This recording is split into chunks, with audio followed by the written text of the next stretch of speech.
This season of Threshold is underwritten by the Pulitzer Center on Crisis Reporting. I'm on the island of Grimsey, off the northern coast of Iceland, standing in front of a huge concrete ball. It's 9 feet in diameter, and it has a gray, pockmarked, sort of lunar-looking surface. It's super strange. Welcome to Threshold. I'm Amy Martin, and this thing is called Orbis et Globus. That's Latin for circle and sphere. And it's been placed here to mark the Arctic Circle. Grimsey is a tiny island, 5 square kilometers or 2 square miles, and it's home to less than 100 people.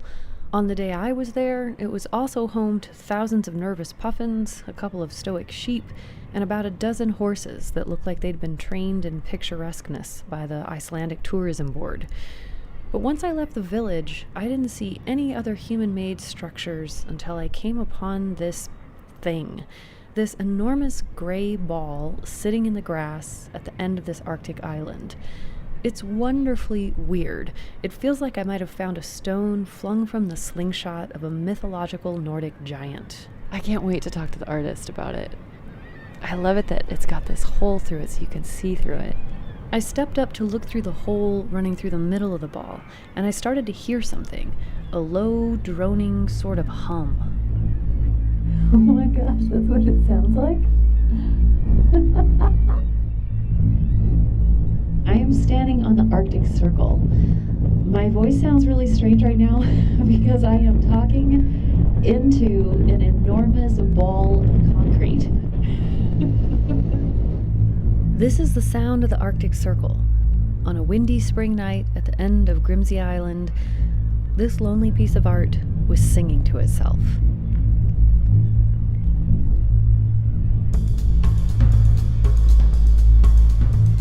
So far this season, we've focused our attention on 2 specific Arctic places. But this time, we're going to zoom way out and try to answer 2 fundamental questions about the region as a whole. In the second half of this show, we're going to try to figure out why humans ever came to live in the Arctic in the first place.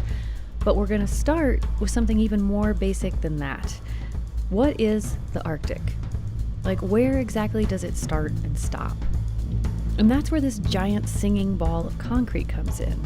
It was designed to mark the place where the Arctic officially begins. But there's a plot twist here, because although we've put this line on our maps and globes as a fixed, permanent thing, this sculpture was designed to move. Why is there a giant ball of concrete on the Arctic Circle? And why does this huge sculpture have to be moved every year in order to stay on the Arctic Circle? Orbis et Globus, and so much is morus, on this episode of Threshold. To me, it seems like there's a revolution in technology. We see it first in Africa, and then it's like these folks are bringing it with them. Everything is changing. Everything's on the move. It's bigger than us. It has its own life and does its own thing, and we just have to follow. It was fun to know that it's settled. No one would expect it. We are very small in this universe and less significant than most people think. One of the most fascinating things about the Arctic is the way it scrambles our relationship with light. If you're north of the Arctic Circle on the summer solstice in June, the sun never sets. And on the winter solstice in December, it doesn't come up at all. This is why the Arctic Circle is where it is.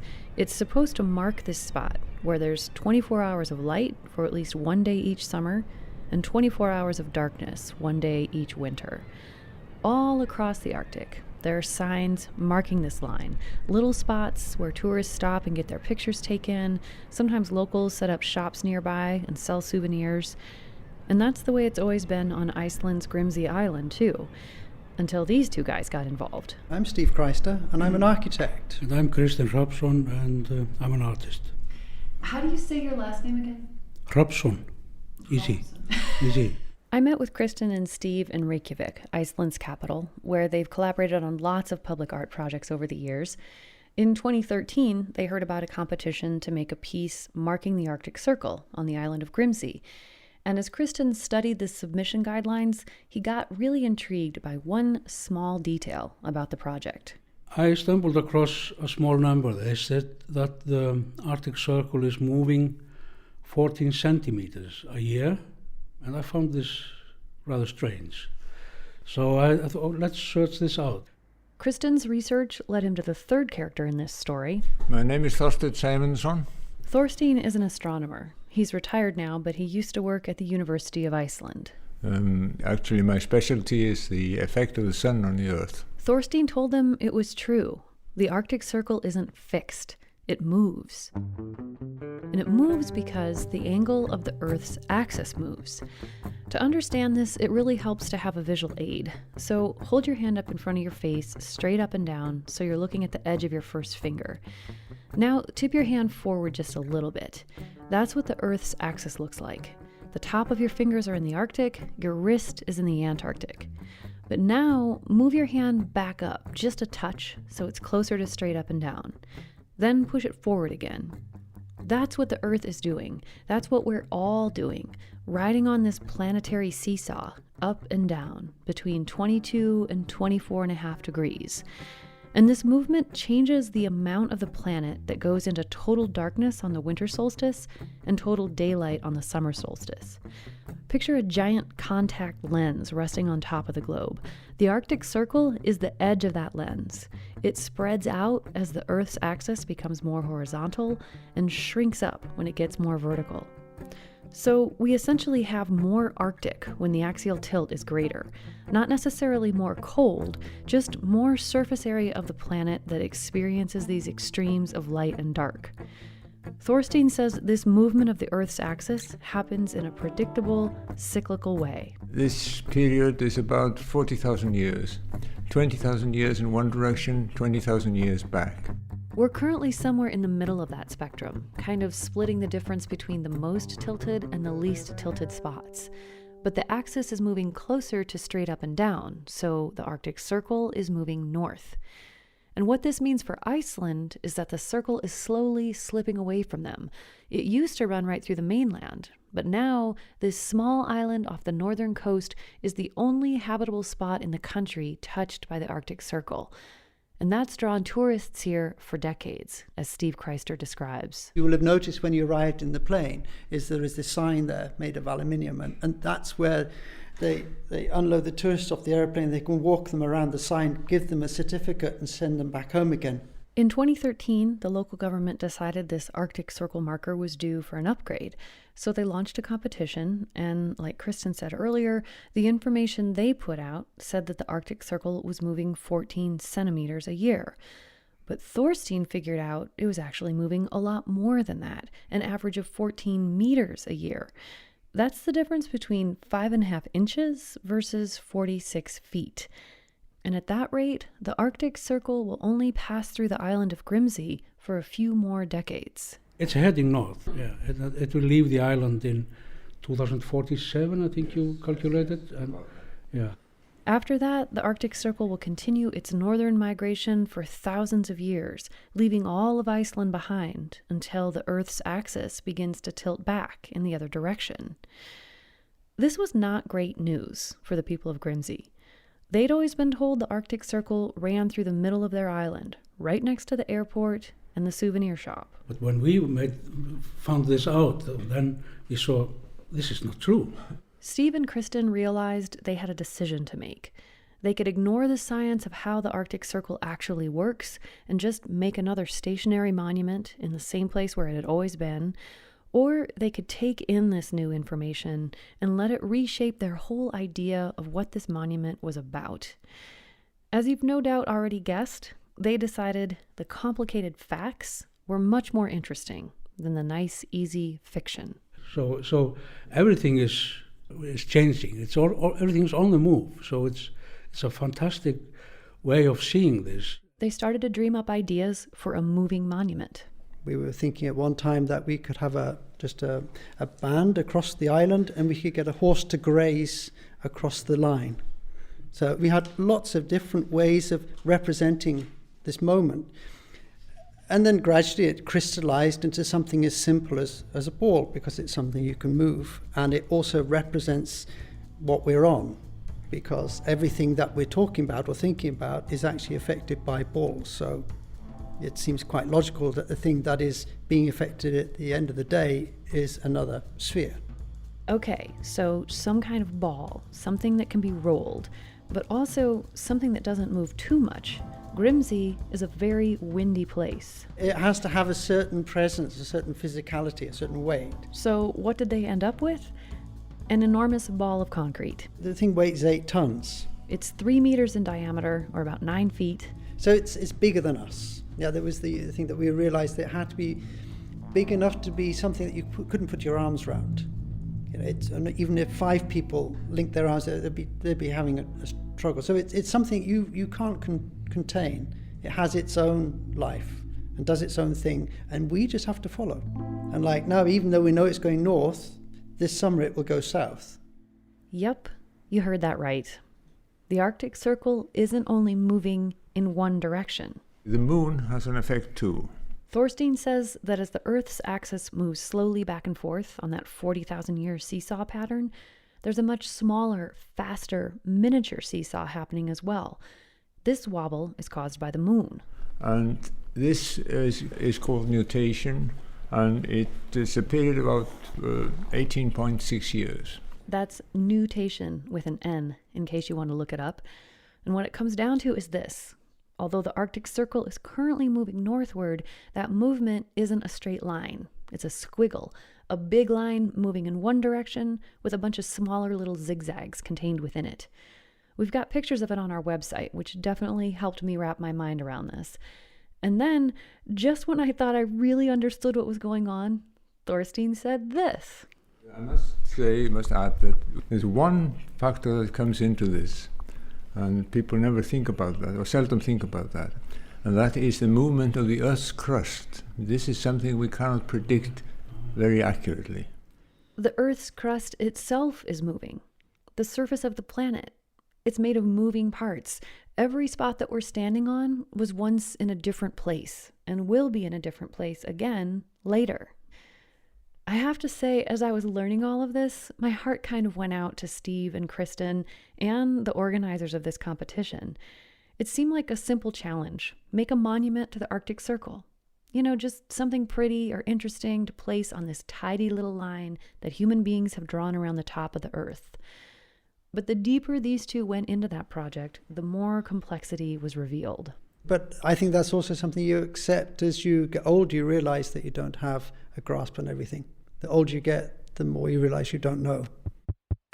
This kind of thing has happened to all of us. This moment when we find out some new information that makes everything so much harder and more complicated than we thought it was. And then we have to decide if we're going to take that in or turn away. This happens with climate change. As we learn about how our human activities are impacting the climate, it can get so overwhelming that we'll twist ourselves into knots in the effort to avoid accepting reality. And one of those knots is related to this movement of the Earth's axis, that seesaw thing that we did with our hands before. Some people are spreading the idea that this change in axial tilt is one of several natural processes that are heating up the planet, not our human actions. You may have heard this yourself and wondered, could there be anything to that? So let's just examine it quickly. First of all, the Earth's climate does, of course, change naturally. Historically, the planet has fluctuated between ice ages and warmer periods, and changes in axial tilt are part of what drives that pattern. But those changes play out over huge timescales, tens or even hundreds of thousands of years. The warming we're experiencing now is happening at lightning speed in comparison. It can be measured in decades and centuries. And the cause of that warming is not a mystery. It's us. And this is a total drag. Like, it'd be so much easier if this wasn't true and we could blame global warming on the stars or the aliens or anything other than ourselves. But the reality is, burning fossil fuels moves carbon into the atmosphere, and that heats up the planet. This is not in doubt. It's a fact. So we have a choice. Do we accept the truth, as difficult as it might be, or do we try to push it aside so that we don't have to change. When it came to making this Arctic Circle monument, Steve and Kristen chose option number 1. They opened themselves up to wherever the more complicated truth might lead. And it turned out to lead to something pretty darn cool. This is a moving thing. It follows the circle, which is nothing you can touch or see. And that's interesting, that the object is following this idea. The ball is the least important thing about it. The piece itself is the movement. We humans don't really like change. We like to make sharp lines and firm definitions, and once we get comfortable, we want to stay that way. But the actual physical world doesn't really work this way. It's really hard to find a straight line in nature. Instead, there are curves and twists, blurred boundaries and overlapping branches, and always change. Everything moves. Everything. Nothing excluded. Even the Arctic Circle and an 8-ton ball of concrete, both of which are scheduled to leave Grimsey Island in the year 2047. And that's when Kristen and I go up there with our Zimmer frames and kick it into the ocean. What is a Zimmer frame? It's a walker, a grind. Okay, gotcha. So the question we started with here is, what is the Arctic? The answer? Anything above a zigzaggy line which fluctuates between 65.5 and 68 degrees north, which is so messy and complicated. There's really nothing about the Arctic that obeys our rules. We are very small in this universe. Much, much smaller and less significant than most people think. We'll have more after this short break.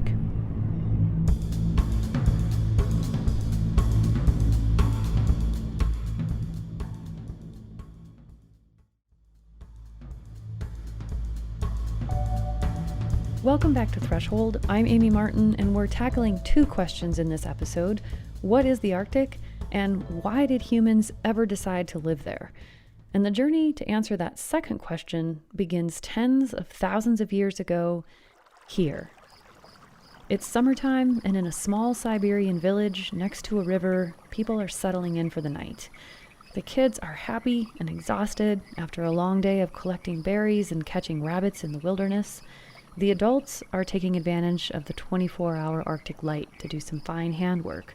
One person etches a pattern into a cup made of bone, just a little design to add some flair. Another is sewing a parka out of reindeer hide in preparation for the next winter.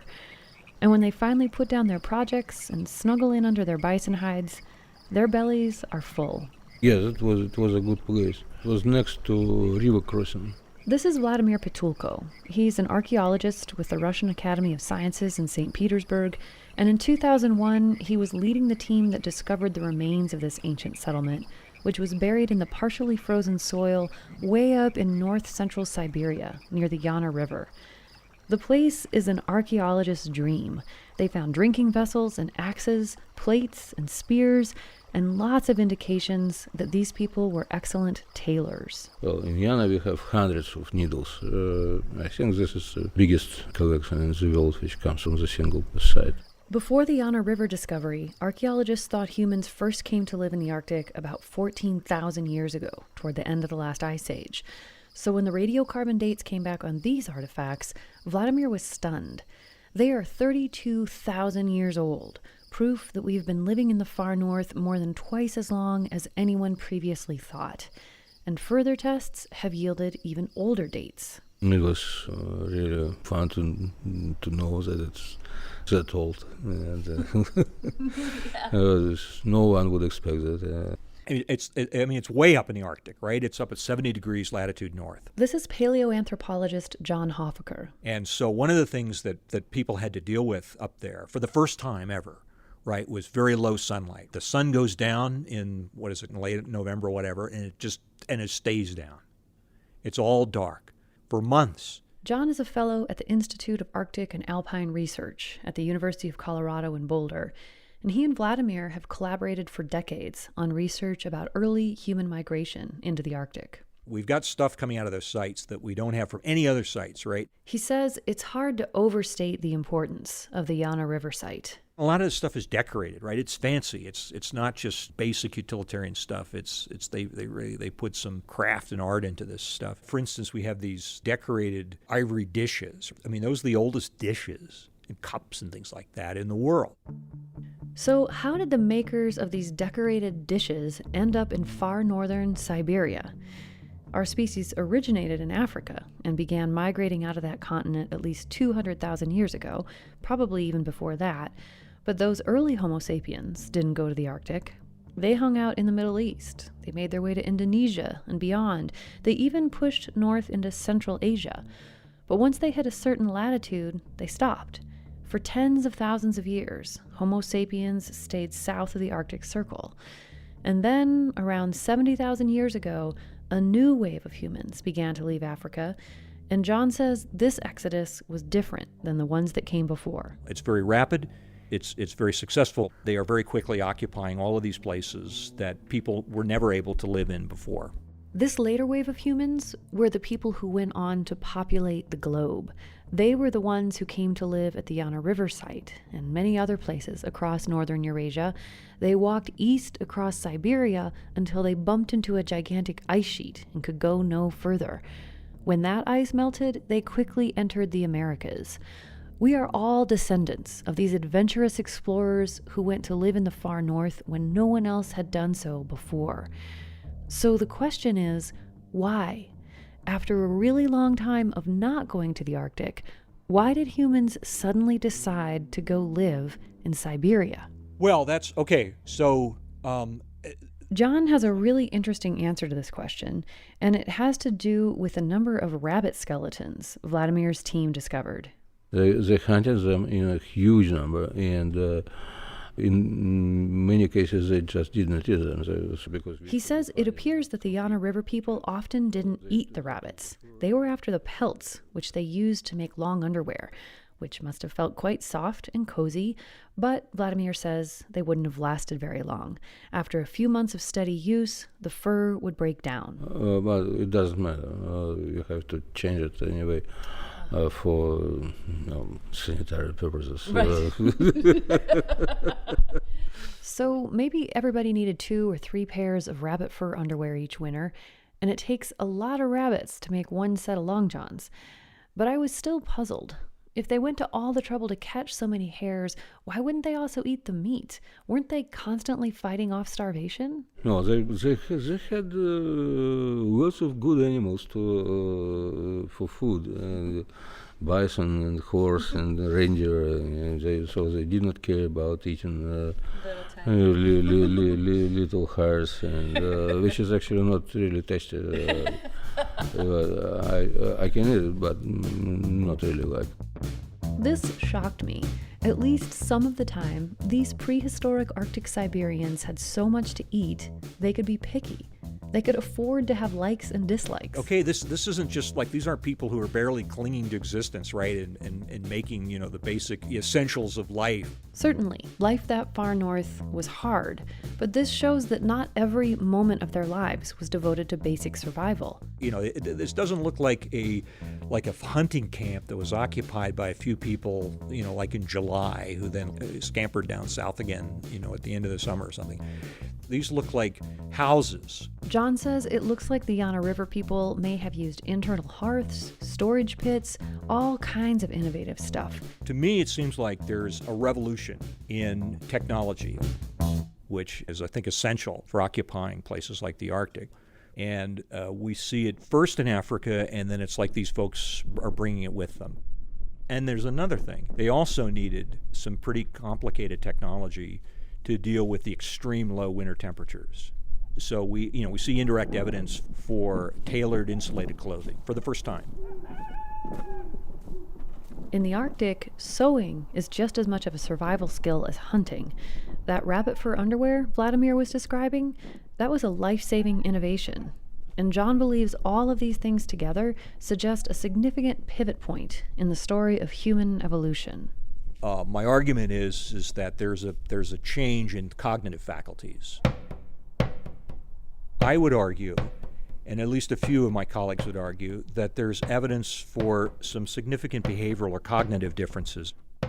John says the tools needed for catching rabbits and other small mammals are much more sophisticated than the big game weapons that had already been in use for millennia.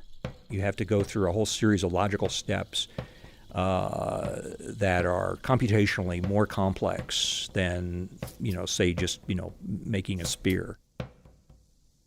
John is not saying this cognitive change was caused by living in the Arctic.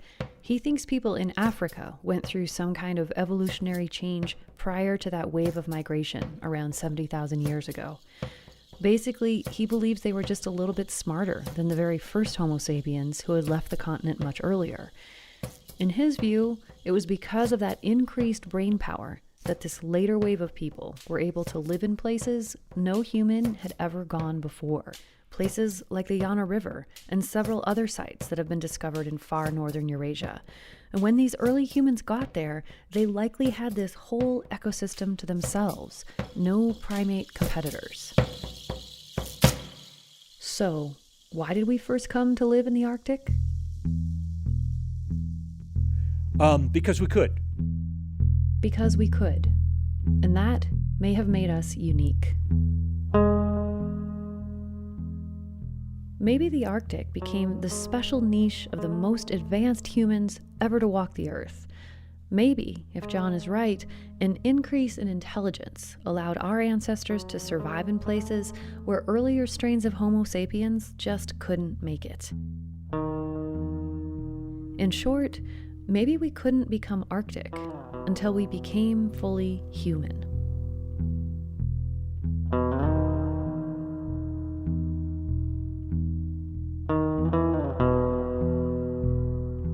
Every human migration story is complex, and this one is no exception.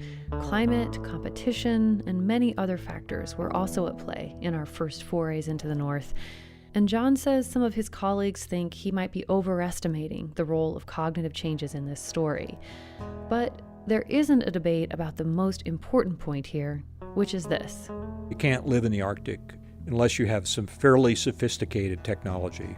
Technology for clothing, shelter, hunting a wider range of land animals. Or, even better, and this obviously the Inuit were the masters here, for exploiting the very rich food resources in the Northern Ocean, the whales above all.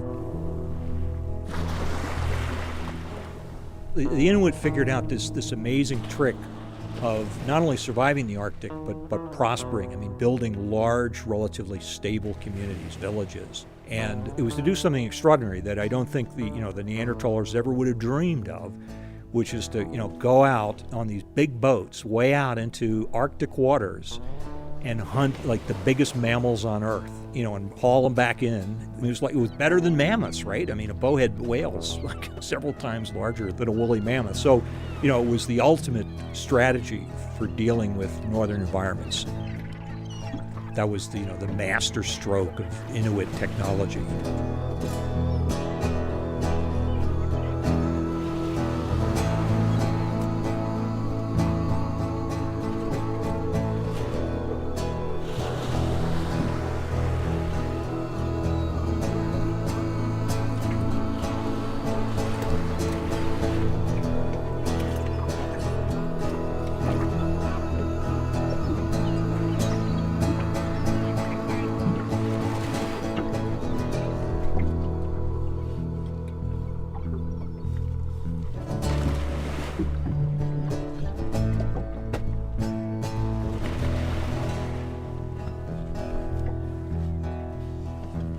We're going to meet more descendants of those Inuit innovators in future episodes, but first, we're going to head in the other direction, west to Scandinavia. I am a Sami, and my country is Sápmi, but it is divided into 4 countries: Norway, Sweden, Finland, and Russia. That's next time on Threshold. Production partners for this season of Threshold are Montana Public Radio and PRI's The World. Thanks to them and to the Pulitzer Center on Crisis Reporting, the Park Foundation, and to you, our listeners.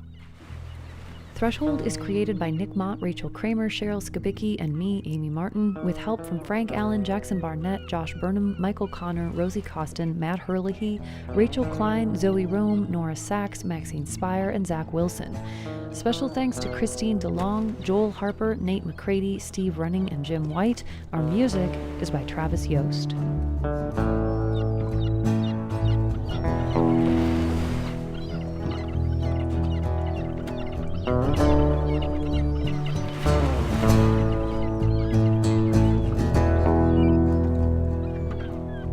And finally, a special message to you, our podcast listeners. If you like what you're hearing on Threshold, if you want this show to continue, please consider joining our amazing community of donors. Every single contribution really does make a difference, whether you can give $5 or $500 or $5,000. It's very easy to give. Just click donate at thresholdpodcast.org. You can give monthly, you can make a one-time tax-deductible gift. However you do it, we appreciate it. Thank you so much.